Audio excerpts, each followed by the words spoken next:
What's your definition of a leader? What's one thing that leaders do?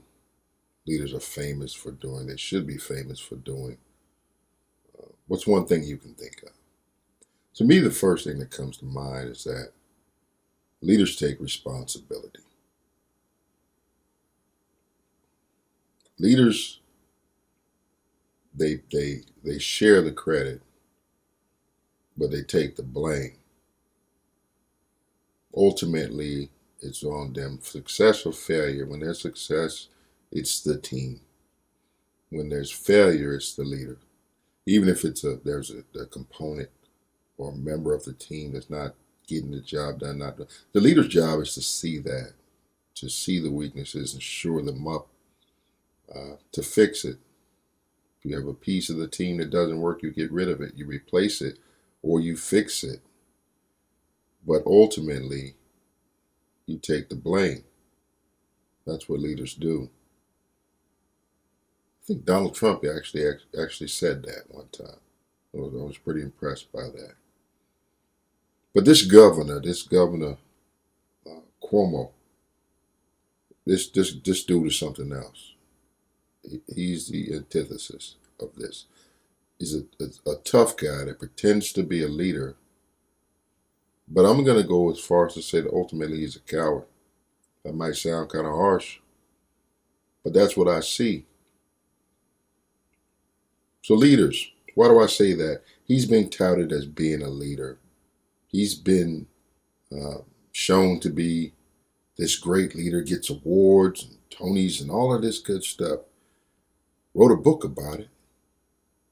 He said, like, see it, here it go. Let me show you a Google search for Cuomo's book and show you what it says on the first page of Google. Let me share that with you real quick.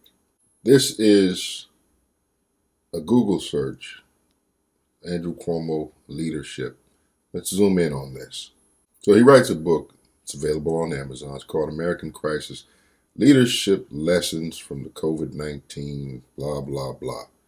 And if you scroll down that page, you see American Crisis, Leadership Lessons, American Crisis, Leadership. An excerpt. They got all these experts from his book, just leadership. So his book is probably selling like hotcakes. Talking about this guy's excellent leadership ability. Yet we have people in the old folks' homes dying left and right because of the decisions that he made.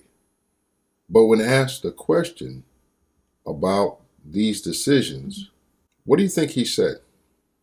What do you think his response from? Because he's supposed to be a leader, right?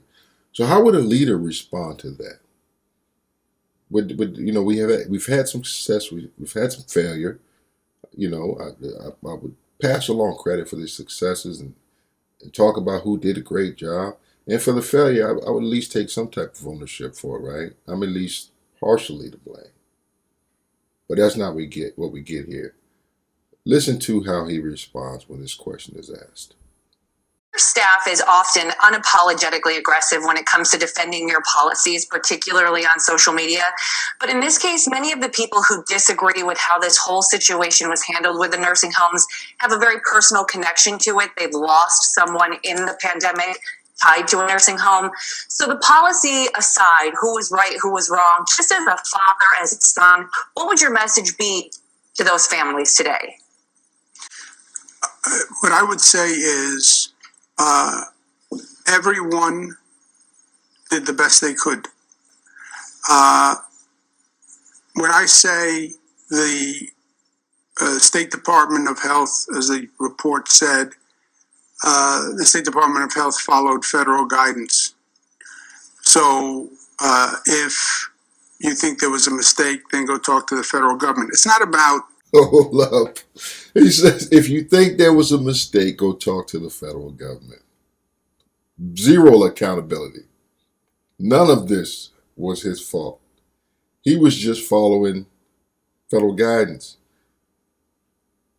But you would argue about other things. You debate about other things. You run the show. You're in charge. But when something goes wrong, It's the federal government. You were just following federal guidance. That's just about that's snake behavior. That's just about that. Let's continue. Pointing fingers or blame. It's that this became a political football, right? Uh, Look, whether a person died in a hospital or died in a nursing home, it's the people died. People died. This is how they. That's their whole. That's their whole thing. People died. People died. Either people died or people are dying. That's their whole governing. That's how they govern everything, right? Now here, my take on that: people are going to die.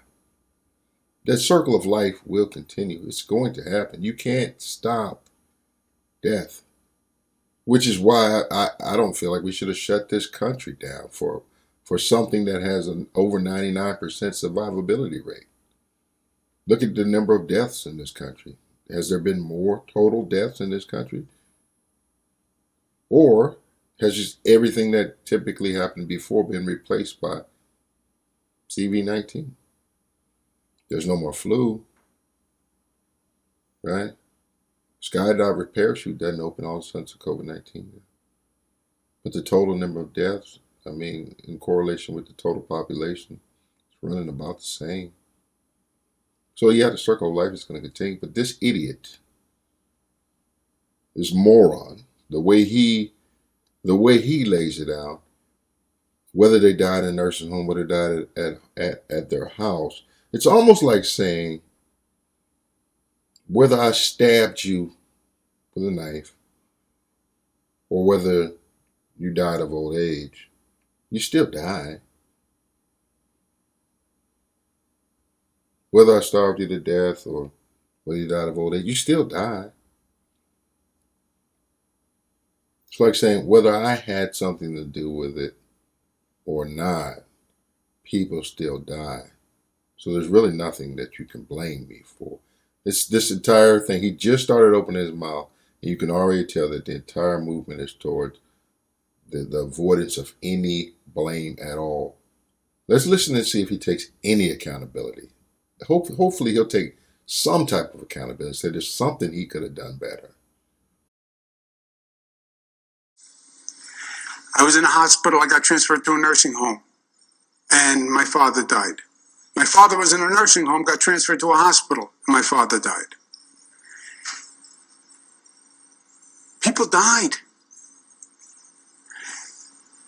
By the way, the same people are dying today. 96% of the people who die are older people with comorbidities, which happens to be the population that lives in nursing homes.